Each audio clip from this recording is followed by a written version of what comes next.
다음으로 대통령의 국가긴급권 행사, 특히 비상계엄 권한 행사가 형법 제91조 제2호가 적용되는 국헌 물론 목적 내란죄에 해당할 수 있는지 여부에 대해서 말씀드리겠습니다. 비상계엄 선포는 그 자체로 행정부나 법원 등 헌법에 의하여 설치된 국가기관의 권한 행사를 제약하는 성격을 가지고 있습니다. 따라서 계엄이 해제될 때까지 사실상 상당 기간 다른 국가기관의 기능을 제대로 할 수 없게 만드는 속성을 가지고 있는데 비상계엄 선포 자체가 내란죄에 해당하는지가 문제가 될 수가 있습니다. 이러한 문제에 대해서는 먼저 계엄 선포의 형식적, 실제적 요건을 갖추지 못한 경우에는 형법 제91조 제2호가 적용되는 국헌문란 목적, 내란죄가 성립된다는 견해가 있을 수 있습니다. 또 어떠한 목적을 가지고 있는지를 살펴서 국헌문란 목적이 인정되는 경우에만 국헌문란 목적, 내란죄가 성립한다는 견해가 있을 수 있습니다. 실체적 요건을 갖추었는지 여부를 가지고 따지는 견해는 따르기가 힘듭니다. 일단 실체적 요건을 갖추었는지 여부에 대한 대통령의 판단은 존중되어야 합니다. 이를 섣불리 사법심사 영역으로 가져오는 것은 자칫 필요한 경우 판단을 주저하게 만드는 저해 요소가 될 수 있고, 절차적 요건을 따지는 것도 도대체 어느 정도까지의 절차를 어기는 것이 문제가 되는지 삼을 수 있는지가 어렵습니다. 따라서 형식적 실제적 요건을 갖추지 못한 경우에는 비상계엄 권한 행사가 내란죄가 된다는 주장은 받아들이기가 어렵습니다.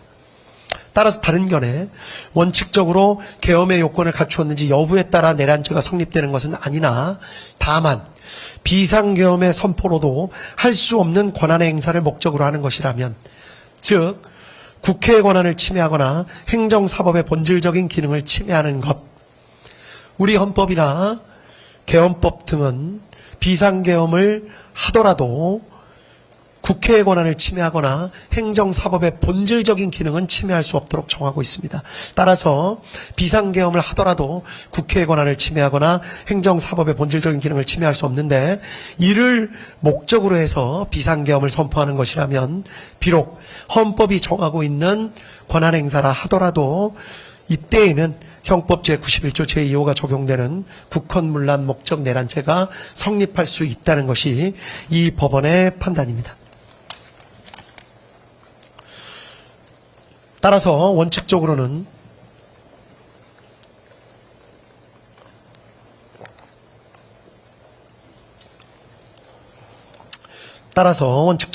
대통령의 비상계엄 선포 자체는 내란죄에 해당할 수 없습니다. 사법심사의 대상이 된다고 보기도 어렵습니다.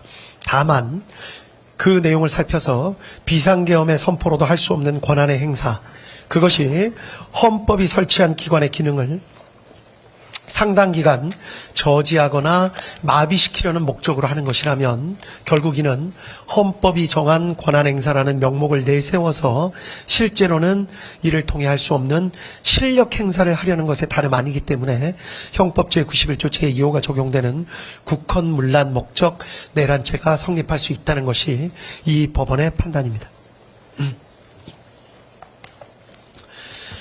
한편 이와 관련해서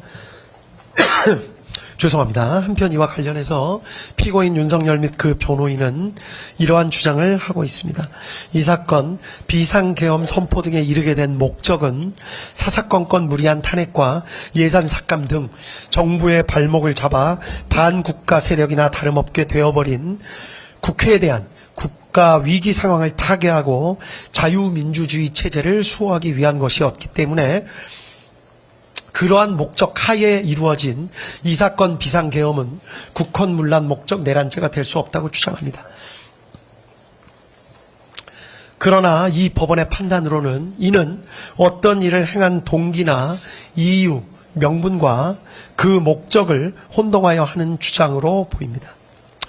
국가 위기 상황이라고 판단하고 이를 바로잡고 싶어 했던 것은 그 정당성 여부에 관한 판단은 변론으로 하더라도 동기나 이유, 명분에 불과할 뿐이지 이를 군을 국회에 보내는 등의 목적이라고 볼 수는 없습니다.